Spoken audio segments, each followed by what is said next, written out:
Hi, so this week it's single eyeshadows. I love a single eyeshadow. I feel like no fuss is ever made of single eyeshadows.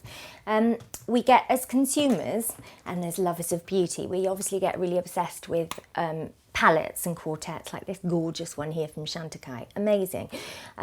But what I do find time and time again is that women will buy a palette and I'll see the palette a year down the line, 6 months down the line, and one will be completely gouged out and you'll be able to see the metal underneath. One has had a little bit of action and the other two are completely untouched, which is a massive waste of money. You're talking about you can pay up to 50 quid for an eyeshadow quad, which is obviously mad anyway, but especially when you're only using one colour. A single eyeshadow is your best friend. You can just pick the colour you like, know you're going to use it. You can mix it with all your other colours, no money wasted, no harm done.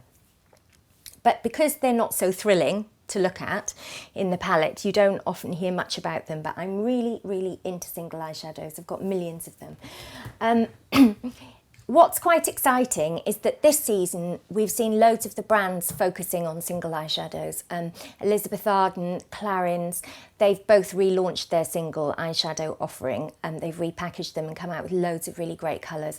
Estee Lauder as well, they're within their Pure Colour family, have brought out the most amazing shadows. The textures are amazing and so many people are focusing on them, so many brands are focusing on them this season that I wanted to do something on them and show you how so easy they are to use.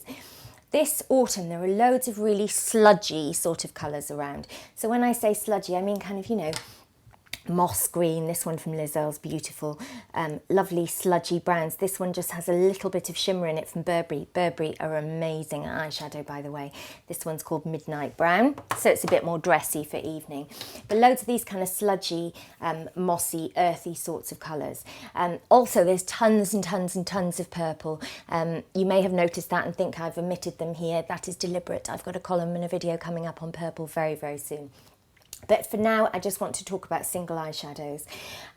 The thing about single eyeshadows that makes them so great is that you can obviously introduce colour very easily, very simply, without having to faff around with blending loads of colours together. It just gives you a bit of depth, a bit of definition. I remember years ago, about 2 years ago, I was interviewing a very, very famous makeup artist, probably the most famous makeup artist in the world.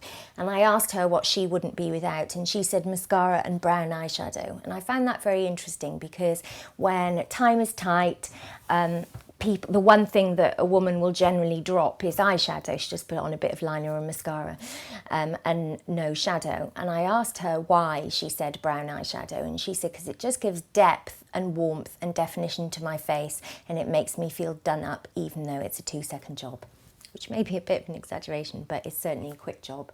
So I just wanted to show you how versatile single eyeshadows are. Everyone should have a single nude. And when I say nude, I actually mean beige. Nude, of course, can mean any colour that a skin tone comes in. So what I mean really is a biscuity colour, like this one here from Clarins. That will just, any day you're leaving the house, put that all over your eyelids with a big eyeshadow brush like this, and you'll just feel more done. It'll stop your liner transferring as badly, it'll stop your mascara smudging up here as badly. It's really worth doing, even though it's effectively invisible. However, so everyone should own one of those. There's one from MAC called Shroom, which I recommend a lot. It's fantastic. But anything that's that sort of biscuity colour.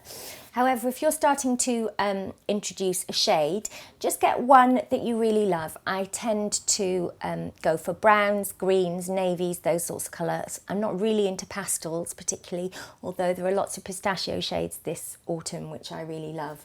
But that would be the one exception. You can really go shimmery or you can go matte. I tend to prefer something in the middle.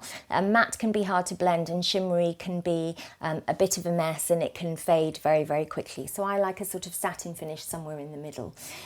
So I'll just show you now how I would introduce a colour. You basically just want to choose any colour that kind of goes with your clothes or appeals to you. You can be on the safe side, you can go for something like a bronze or a brown, things that tend to be quite forgiving, or if you want to introduce a really strong colour like navy or bottle green, that's really, really effective too. So you can introduce a colour in a couple of different ways. Firstly, you can do it via a liner. Now for this you want a little small round edge brush, and I'm going to use this one from NARS. It's called Night Clubbing. I love it. It's a sort of gold shot, kind of mossy sort of colour. And to do that, you just take the small brush. Couldn't be easier. You line the eyes, and that would really be enough probably for a kind of dinner out or something. You wouldn't need to go to town on shadow. I always put liner under the eyes if I'm wearing it on the top. If I'm not wearing it on the top, fine, I just go straight to mascara. But if I'm wearing it on the top, I think it looks a bit lost. Your eyelashes underneath can get a bit lost because everything's looking upwards. And you just take the brush and line.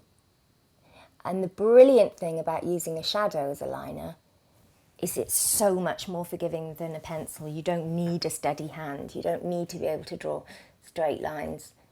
If you can't go in one big stroke with a pencil, a shadow's perfect because you can do lots of little ones.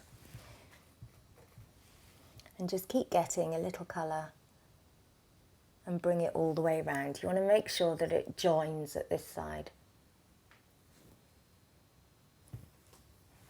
So already my eyes look a lot darker because I'm wearing that single eyeshadow as a liner. The other way you can introduce colour is obviously all over the eyelid, which gives you more depth. So in this instance, you would take a small eyeshadow brush. It's like a bigger version of the liner brush, round edged, nice and domed, natural bristles. You want natural bristles for powder, synthetic bristles for cream. We've done cream shadow in another video if you want to know about that. And what shall I go for? At the moment I have a sort of taupe on my eye, so let's go for something that goes over the top. So this is a new one by Laura Mercier, so lovely. And I'm just going to add a little sparkle to what I'm already wearing, which is Claren's taupe. Taupe, I never really know. Right. And you would just stroke that up to the brow bone and slightly over, because we don't want it to disappear when eyes are closed, eyes are open. I mean, the texture of these Laura Mercier ones, the one I'm using now, what colour is it? It's called Gilded Bronze. Is so lovely. It really deposits lots of colour. It's not too soft. Generally speaking, if a powder is very, very soft, it goes flying about in dust particles as you apply it. And if a powder is very, very hard, it doesn't deposit enough colour on your face. It's just too hard to get onto the skin. So you want something in the middle. These are just soft enough. And I've taken it right up there, and I've only got shadow on this part of my eye, nowhere else. But it looks, I mean, you can achieve so much with a single shadow. It looks as though I've been faffing about for ages with lots of different colours. And if you get an earthy tone like this, that's in the same colour family as your natural skin tone, then it'll be all the more forgiving and all the more natural. If you wanted to introduce a bolder colour, you would do exactly the same thing. So this one by Estee Lauder is out this season. It's so lovely. It's actually called Pistachio. There's loads of these pistachio shadows around. Such a lovely texture. You would do exactly the same as I just did. I'm not sure how ridiculous it will look if I have both of these colours. I'm prepared to do it in the name of research. You could just pop a bright colour like this pistachio over the lid, just to introduce a bit of brightness to the face. I wouldn't personally team it with a red lipstick, to be quite honest. But each to their own. I would tend to go for a fairly neutral lip.